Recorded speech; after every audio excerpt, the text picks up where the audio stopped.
היי, וברוכים הבאים לאקדמיית ההדרכה של Meeting Insights.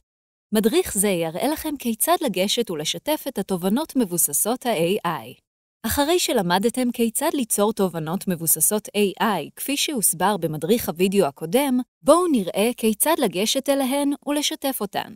במסך הבית של Meeting Insights אתם יכולים לזהות בקלות את הפגישות שעבורן נוצרו התובנות מבוססות ה-AI על ידי הסתכלות על סמל הכוכבים. עם הסמל כחול, AI הופעל לפגישה.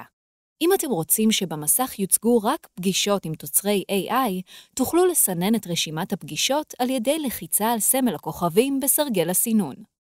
כדי לצפות בתוצרי ה-AI לפגישה ישירות ממסך הבית של Meeting Insights, לחצו על סמל הכוכבים או על הפגישה עצמה. כדי לשתף את התובנות באימייל, לחצו על סמל האימייל.